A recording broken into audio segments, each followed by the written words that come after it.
Hi, it's me, Josephine, and today I'm talking about 5 very big differences between Waldorf and Montessori education.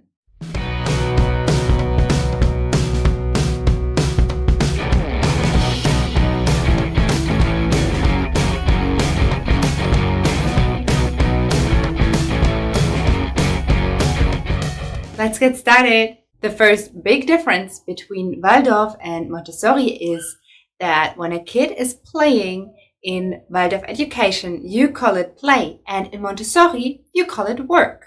The next is kind of connected to it.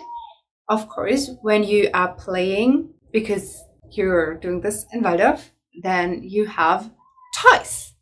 And so these behind me, these are toys. And in Montessori education, these are work materials because the child is not playing, the child is working. So it makes sense to call it work material instead of toy. What is also very connected to that is when a child is playing in Waldorf education and you want to make the child stop because you are going to the next rhythm, then you're starting to sing a song and the child knows, oh, okay, now it's time and we're going to stop playing now. We have this English song where we love to sing about cleaning up.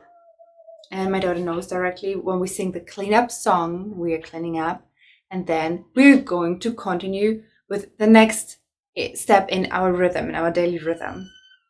And in the Montessori education, you don't do that. You just let the child work until the child is done with his work or her work, and then you continue with the next. Okay, and the next very big difference between Waldorf education and Montessori education is in school, the ages. In the Waldorf education, there are coming kids when they start with school together, and they have a teacher what will stay with them and will teach them throughout the years more and more and more, and they grow with this teacher. They keep that teacher, or the teacher keeps the kids. And if you don't change the kind of school or you move, then you will be from the beginning until the end with the same teacher. And in the Montessori school, the kids are completely mixed up with ages and everything changes every year. And depending on, I don't know, actually, I really don't know on what it is depending on, but it is completely mixed up. So it can also happen that some kids can already read, other ones can't, and the kids are in different, they know different things. And the teacher also changes. And that is the next thing. In Waldorf education, you learn by curriculum. So you have already organized in which age you will learn what, and in which class. In what class you will have to learn how to knit or how to make a Waldorf doll or how to draw a certain kind of a picture with crayons or with wax, or there is some sort of a frame so you know what to do next. And in the Montessori education, you can jump from whatever you are interested to the next thing you are interested. And there is no frame around. So if you say, I don't care about math at all, it can happen that you end school without knowing anything about math because you were just not interested in it. But being very good in writing. Yeah. So this is another very big difference. Of course, Maria Montessori says that every child wants to learn, so there will be always a point when a child says, okay, now I really want to learn math, I should be able to count or so. But of course, you never know. It could happen that your child really is not interested in it. And then the biggest difference of all, of course, is Waldorf is all about fantasy, and you find dragons and elves and gnomes and dwarves and so many different things, and it's full of fairy tales, and you read to the child all those fairy tales and the child can imagine, and it's so much about creative play, and all of this open-ended world things, and it is, while Montessori against it is very, very realistic. So in Montessori education, you are trying to keep things as realistic as possible. You would never see, like, I just see it on my back, the bunny with the hat or the bunny with the dress, because this is just not realistic that you would ever see a bunny like that. Some toys, what are very, very recommended for parents who love Montessori education, are the little animals from the company Schleich. And Schleich animals, these are plastic animals, they are all hand painted. And when you are letting them walk over a paper and you put them before in a stamp pillow, or you let them walk through sand, or so, you will see the actual shape of the real animal. So they leave the actual footprints and things like that. And they are very realistic, and you can see so much on them when you look at them. They have so much detail to have it as realistic as possible.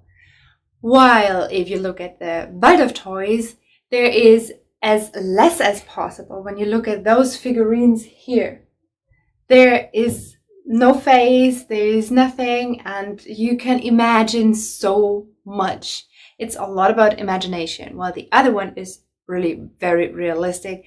You also see this in a lot of the books and posters and pictures. So in Waldorf education, you often see little kids running around with fairy wings and crowns and swords and things like this. And in the Montessori education, what you see there is more kids sitting in the kitchen and cutting with a knife and looking at the world as it is, instead of being so creative and looking at the world and seeing also the things that just might be there or not.